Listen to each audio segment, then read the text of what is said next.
Hello दोस्तों, स्वागत है आपका हमारे यूट्यूब चैनल वाइज स्टडी पर। डियर फ्रेंड्स, अब से लास्ट वाली वीडियो में हमने देखा था कि काउंटिंग या फिर नंबर जो मैंने दो टाइप्स के बताए थे, जिसमें से एक था कार्डिनल, एक था आर्डिनल। ठीक है, जिसमें से एक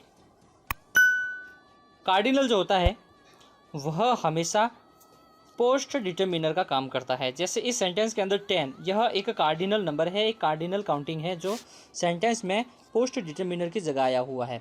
डिटर्मिनर की तीन जगह होती है, एक तो होती है प्री, एक मिडल और एक पोस्ट। ठीक है, प्री, मिडल और पोस्ट। यह ऑल प्री है, द फर्स्ट मिडल है और 10 पोस्ट है। ठीक है, तो इस प्रकार कार्डिनल नंबर हमेशा पोस्ट डिटर्मिनर की तरह काम करते हैं। अगले चलो आज से हमारा क्लास शुरू होता है अगले रूल्स के साथ, जिसमें सबसे पहले मैंने बताया आपको कि इंग्लिश में डिटर्मिनर की हैसियत बदलती रहती है। हैसियत के हिसाब से, हैसियत का मेरा मतलब है कि कभी वह प्री डिटर्मिनर होगा तो कभी पोस्ट डिटर्मिनर भी हो सकता है और कभी वह मिडल डिटर्मिनर भी हो सकता है। कहने का मतलब कि एक ही वर्ड, जैसे यहाँ वर्ड है all the boys are present. ठीक है, यहाँ पर अपने पास है डिटर्मिनर ऑल एंड दूसरा द, जिनके आगे नाउन क्या है, बॉयज़। सबसे अहम बात एक बार वापस क्लियर कर दूं मैं कि no determiner without no noun. बिना नाउन के कभी डिटर्मिनर नहीं आएगा।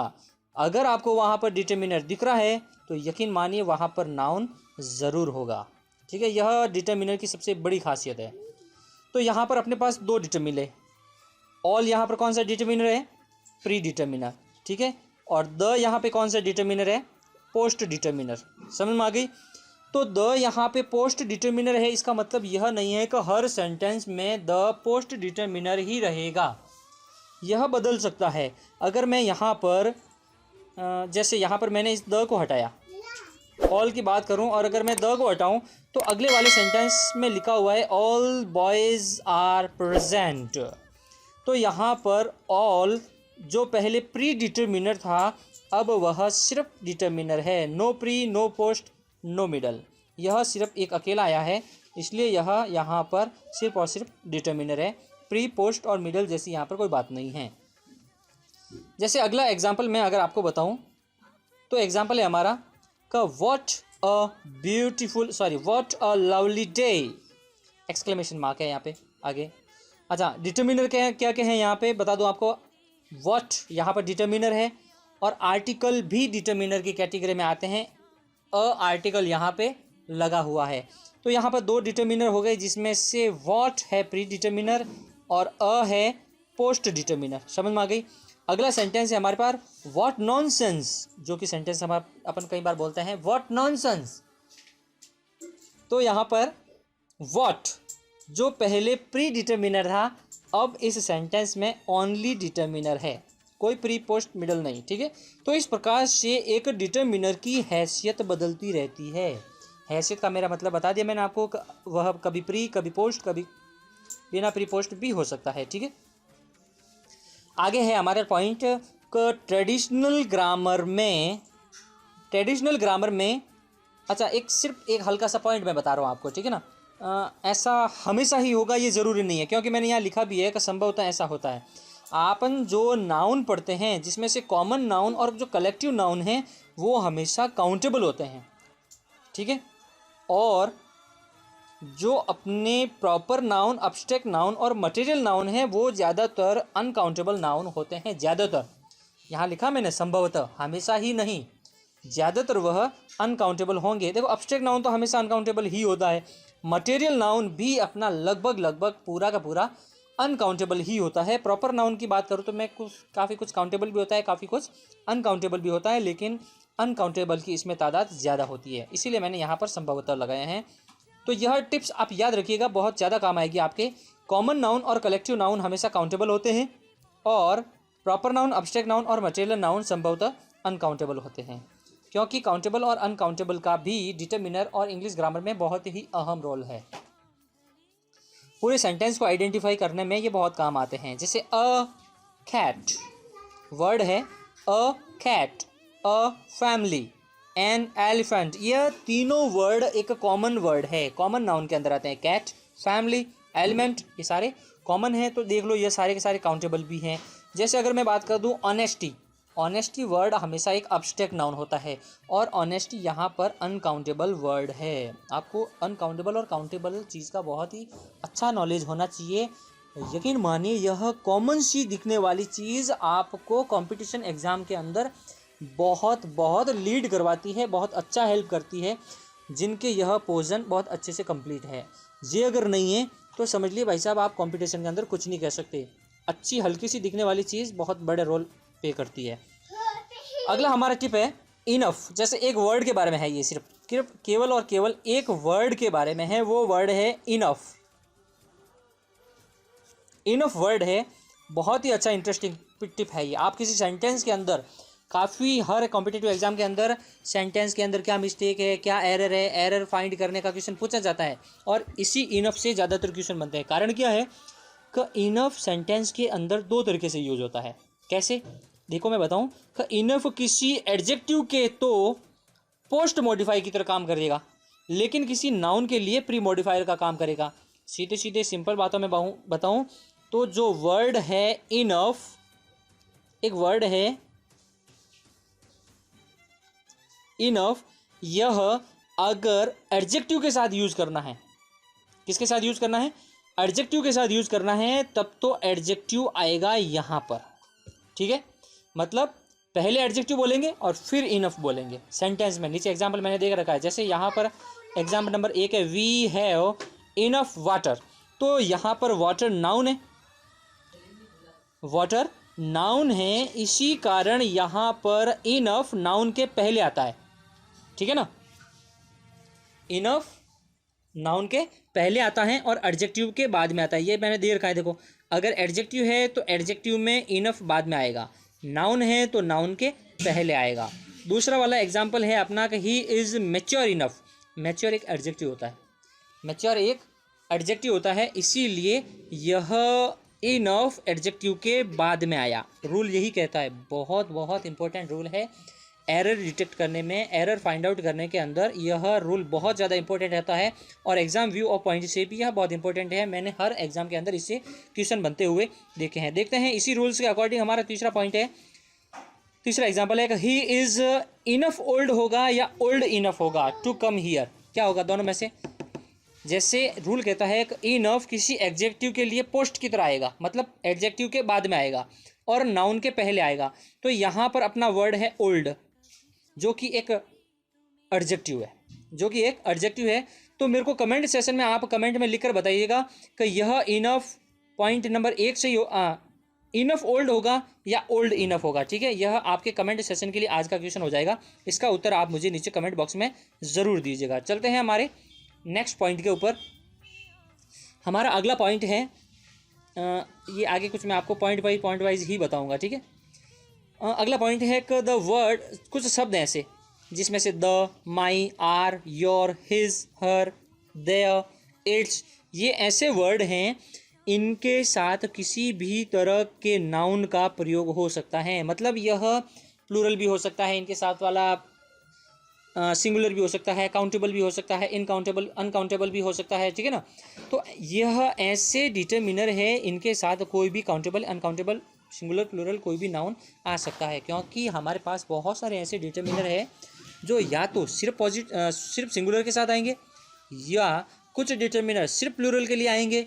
आप उनको सिंगुलर वालों को प्लूरल के साथ यूज़ नहीं कर सकते, प्लूरल वालों को सिंगुलर के साथ यूज़ नहीं कर सकते। आप काउंटेबल डिटरमिनर को अनकाउंटेबल के साथ यूज़ नहीं कर सकते, या फिर अनकाउंटेबल वाले डिटरमिनर को काउंटेबल के साथ यूज़ नहीं कर सकते। बहुत सारे ऐसे डिटरमिनर को अलग अलग कैटेगरी के अंदर डिवाइड किया हुआ है, जिसमें से अपने ये जो डिटरमिनर है ये कॉमन है। ठीक है ना, कॉमन का मतलब है कि इनको आप किसी भी सेंटेंस के साथ, किसी भी नाउन के साथ यूज़ कर सकते हो। नाउन से मेरा मतलब है काउंटेबल या अनकाउंटेबल, सिंगुलर या प्लूरल। ठीक है,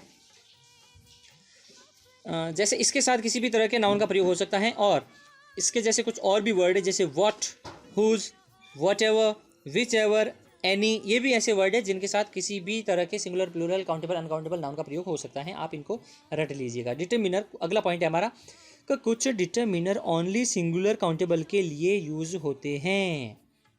ठीक है ना, सारे अलग अलग एग्जाम्पल मैंने दे रखे हैं। ऊपर वाले जो पॉइंट थे वो सारे कॉमन हैं।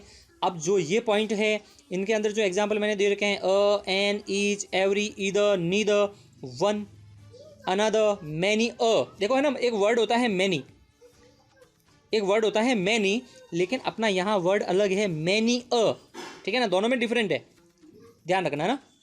तो यह जो सारे एग्जाम्पल है यह हमेशा सिंगुलर और काउंटेबल नाउन के साथ ही प्रयोग होते हैं। जैसे फॉर एग्जाम्पल यहाँ मैंने नीचे लिख रखा है, नीचे मैंने लिख रखा है वन बुक्स। जैसे मैंने कहा कि वन हमेशा काउंटेबल और वो भी सिंगुलर के लिए ही यूज होगा, यहाँ पर बुक्स प्लूरल आ गया तो इट मीन्स यह गलत है, ठीक है। क्यों? क्योंकि वन काउंटेबल होता है और सिंगुलर होता है, इसलिए वन बुक होगा, बुक्स नहीं होगा। अगला वर्ड है वन मनी। मनी के लिए मैंने आपको बताया है मनी एक अनकाउंटेबल नाउन है, मनी एक अनकाउंटेबल नाउन है, इसीलिए यहाँ पर काउंटेबल डिटर्मिनर का प्रयोग नहीं होगा, पूरा ही वर्ड गलत है। अगला एग्जाम्पल है हमारा, अगला एग्जाम्पल है I have an urgent work. Information के लिए फिर बता दूं मैं आपको कि जो ये वर्ड है नाउन है वर्क, यह भी अनकाउंटेबल की कैटेगरी में आता है। सारे भाई याद करने पड़ेंगे, रटने पड़ेंगे, नॉलेज में लेने पड़ेंगे, इसके लिए कोई रूल्स नहीं है। जिन नाउन के लिए एस लगाने से प्लूरल और एस हटाने से सिंगुलर हो जाते हैं वो बात अलग है, लेकिन बहुत सारे ऐसे वर्ड हैं जो आपको रटने ही पड़ेंगे, जो आपको रटने ही पड़ेंगे कि यह काउंटेबल है या अनकाउंटेबल है। क्योंकि भाई साहब जो गवर्नमेंट आपको 40,000 45,000 की सैलरी देगी वो आपको सिंपल से क्वेश्चन एग्जाम के अंदर नहीं पूछेगी, समझ में आई? कोई ऐसा सिंपल आपको एग्जाम में नहीं पूछा जाएगा सिंपल क्वेश्चन जिससे आपको इजीली 40-45,000 की नौकरी मिल जाएगी। वहाँ पर आपको ऐसे हार्ड वर्ड यूज़ करने ही पड़ेंगे। और ऐसी ही अद्भुत चीज़ों के लिए मैं आपको ऐसे शानदार वीडियो लेकर आपके लिए लाता रहूँगा। बस बने रहिएगा मेरे क्लास के साथ, और मेरे क्लास को प्लीज़ लाइक ज़रूर कीजिएगा और मेरे चैनल को सब्सक्राइब जरूर कीजिएगा, ठीक है। इससे हमें मिलता कुछ भी नहीं है, इनकम जैसी कोई बात नहीं है, बस हमें थोड़ा सा मोटिवेशन मिल जाता है। तो अगला रूल है हमारा, अच्छा इस नाउन के बारे में बता रहा था मैं, वर्क के बारे में बता रहा था। तो वर्क अपना, ये जो वर्ड है वर्क अपना अनकाउंटेबल है, तो अनकाउंटेबल के लिए एन कभी नहीं आएगा, क्योंकि एन तो काउंटेबल के लिए है और काउंटेबल में भी सिंगुलर के लिए है, समझना ही पड़ेगा। तो यह वर्ड गलत है, समझ में आ गई? 100 बात की एक बात, यह वर्ड गलत है। अगर आपने को बोलना है तो बोलना होगा I have urgent work, an हटा दो, आई हैव अर्जेंट वर्क, ऐसे बोलना पड़ेगा आपको। अगला पॉइंट है हमारा, हमारा अगला पॉइंट है, एक मिनट, ये हो गया, ठीक है। कुछ केवल अनकाउंटेबल के लिए या प्लूरल के साथ आते हैं, कुछ के या तो अनकाउंटेबल होंगे या प्लूरल के लिए होंगे। जैसे सम अनकाउंटेबल है और प्लूरल के लिए आता है, सम काउंटेबल और सिंगुलर के लिए कभी नहीं आएगा, ठीक है। ऑल, मोस्ट, लॉट्स ऑफ, ये सारे ऐसे ही वर्ड हैं जो अनकाउंटेबल या फिर प्लूरल के लिए आएंगे। जैसे ऑल हो सकता है इनमें से कुछ वर्ड काउंटेबल के लिए भी आते हैं, काउंटेबल के लिए भी आएंगे, लेकिन होगा वो प्लूरल ही। जैसे सम है, सम एक ऐसा वर्ड है जो अनकाउंटेबल के लिए ही आता है, लेकिन जो वर्ड है ऑल यह काउंटेबल के लिए भी आता है, लेकिन वह काउंटेबल सिंगुलर नहीं होगा, प्लूरल होगा। मोस्ट के साथ ही ऐसा ही होगा, lots of, a lot of, ठीक है ना। देखो लॉट्स ऑफ और अ लॉट ऑफ ये दोनों प्लूरल के लिए आते हैं। चलते हैं आगे, I have lots of books, मैंने कहा था लॉट्स ऑफ प्लूरल के लिए आता है।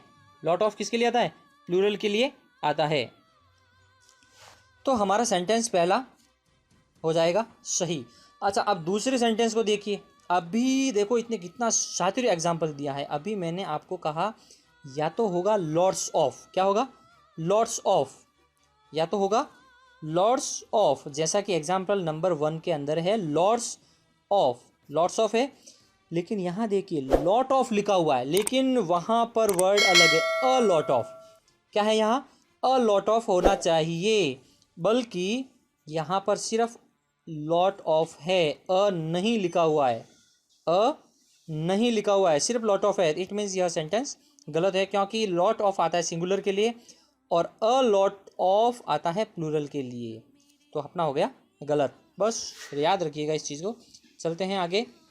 सम बॉय और सम बॉयज, सम आता है प्लूरल के लिए, सम आता है प्लूरल के लिए, तो यहाँ पर बॉय सिंगुलर है, बॉयज प्लूरल है, दूसरा वाला अपना राइट हो जाएगा, पहला वाला गलत है। ठीक है, तो ऐसे ही इंटरेस्टिंग टिप्स के साथ मेरी क्लास ऐसे ही आपको मिलती रहेगी। अब बस आप मेरी क्लासों को ज़्यादा से ज़्यादा शेयर कीजिएगा, ज़्यादा से ज़्यादा सब्सक्राइब करवाइएगा।